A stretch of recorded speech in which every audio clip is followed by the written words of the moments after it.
there's something I should tell you that I knew all this about you a long time ago. I knew that you were different. I knew you liked women. Karen probably knows you liked women. Gail knows you liked women. Your father probably knows all this too. Don't worry, we love you, we care about you, and we just love you even more. So all these years that you were hiding it for fear of electric shock or mental institution, Right. they knew, and that little incident is how you found out that they knew and loved you and cared about you. Yeah, and in fact, Ellen told me later on, she said, my God, I never knew you wrote such good poetry. How come, as you look back, how come the secret was never approached to you by your family? I think the first time something bad happened was when I was 13.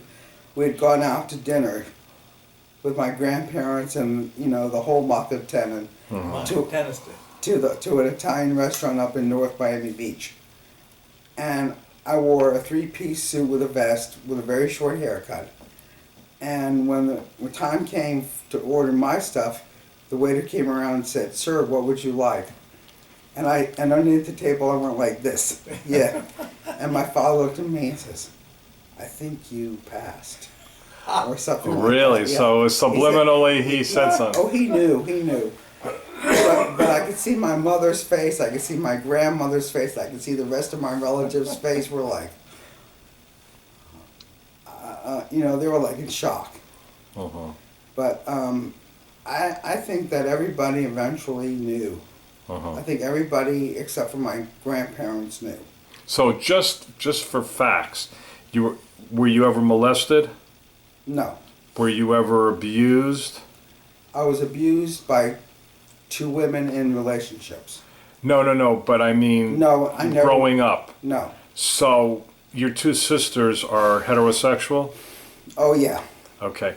So is there any reason that you've ever thought, well, why was I different when my two sisters were? I think the only reason why I could figure this out is that when my mother was pregnant with me, she had had 3 prior miscarriages. Uh-huh. So they gave her some kind of a drug. I don't know if it was progesterone. I don't know what the name of the drug was because I can't ask her. To hold the pregnancy. And from what I understand, it had contained an overabundance of male hormones. So you were born normal? I mean, not normal. You were born 9 months. You weren't a preemie. I was born 9 months. I was born 9 months, and I think that a lot of the stuff that my mother took to hold a pregnancy had a lot of effect of to what I was today, because I remember going to a gynecologist when I was 13, and she told me, because she did a blood test, and she said to me in the room, she said, you know, Debbie, you have too many male hormones. You have like an overabundance of male hormones. And she said, I suggested I give you birth control pills to even you out. And I took one look at her and I says, hell no, I don't want any of this. You're not giving me birth control. First of all, I'm not the one going to be having the baby, so you're not giving me birth control. I said, I don't want to mess with any of that. And I just told her, I said, this is the best news you gave me. And so that gave you empowerment that somebody professionally told you what you wanted to hear, subliminally, yes, that you have male traits. Right. So during the time that you've lived this secret, or this life, not this dark life, but this private life, it was it lonely? I mean, as far as it was very lonely in the fact that the type of relationship that I wanted, that I craved, that I yearned, I wanted to be a Cary Grant, a romantic leading male figure who'd be out there courting the women.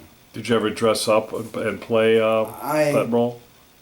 Didn't really dress up and play. I thought, why bother? Why should I dress up and play when it's not going to happen? Would you say you were an introvert growing up? I was an introvert growing up. I was very shy.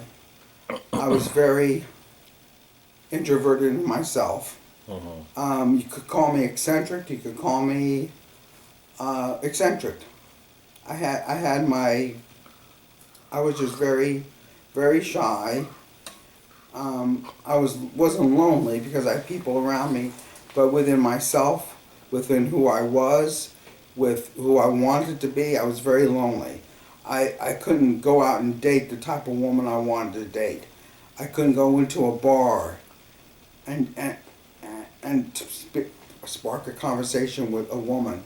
I didn't have that chest that I wanted. I didn't have the equipment that they craved, and I didn't want to be a victim of a hate crime. And you didn't want to do it as a woman hitting on another woman. No, first of all, it would be a sham. Second of all, it would be wrong to impersonate a man when I didn't look like one. So you pretty much, from what I hear, you knew that, well, this is a question. Did you know that you were born in the wrong body? I knew I was born in the wrong body, especially after reading that book in '71. Okay. I knew there was something wrong with me, definitely. Okay. So we've established the fact that, like a lot of transgenders, they know at early ages that there's something wrong. Now, in your situation with your family, did the fact that you were Jewish have any bearing on your family saying, no, it can't be, not my Jewish daughter? Well, with my father, it wasn't that because my father always treated me like the son he never had. Oh, okay. Because we would be sitting watching things on TV, and he would say to me about this woman that appeared on TV, especially if he knew it was an older woman, he would say, "You like her?" Oh. You know.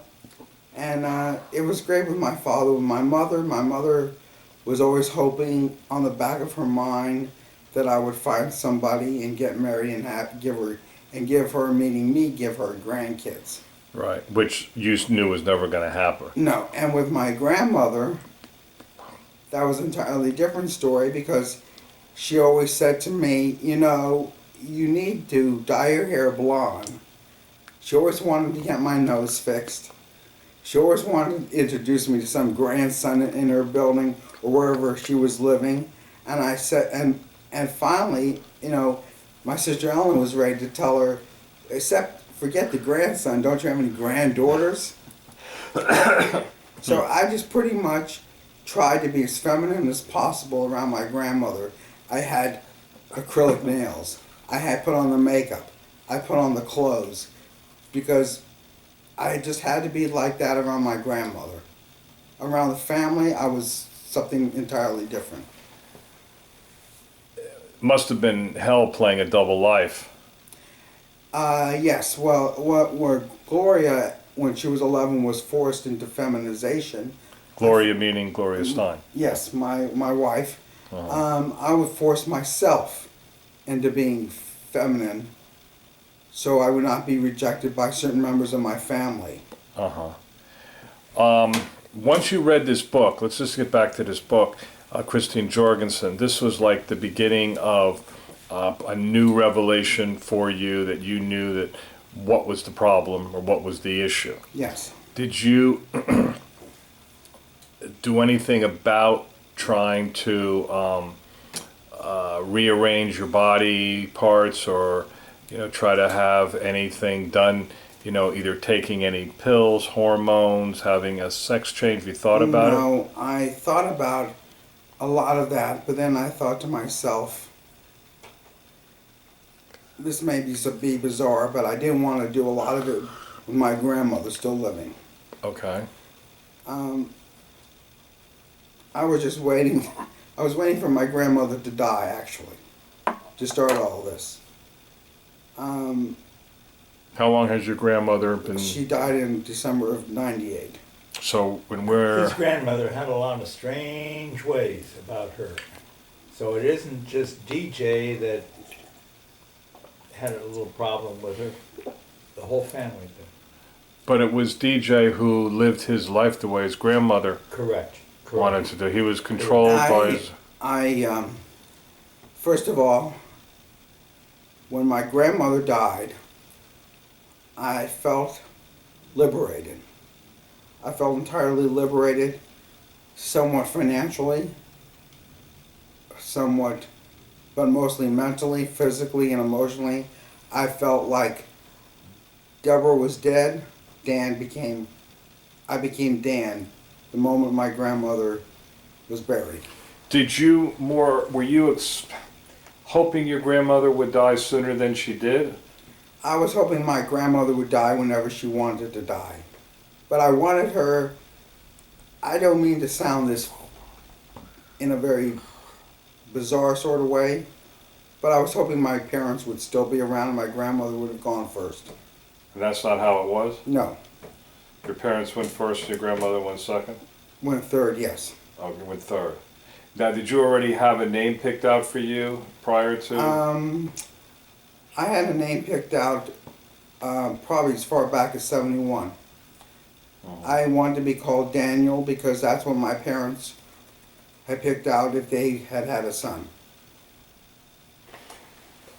So, just to recap, to like up from 1998 and before, you had a pretty normal childhood, nice Jewish childhood. Your parents raised you nice. You didn't have any, you weren't lacking anything as far as food, shelter. You were not, No. you were comfortable financially? My parents and my grandparents would have given me anything on a silver platter, on a gold platter. Maybe that's the reason why I never worked. Because why should I work when I had everything given to me? You were spoiled? We were spoiled rotten. So would you say you were a Jap? No, I was a Jewish American prince. Okay, well, Yeah. okay. Not the other way. Right. And so. Were your sisters the same way? Not really. Okay. I think we weren't in that frame of mind. Mm-hmm. But I just decided, I got a job at the VA back in '76, Uh-huh. and I just decided, well, I'm going to have to support myself one day or the other. Uh-huh.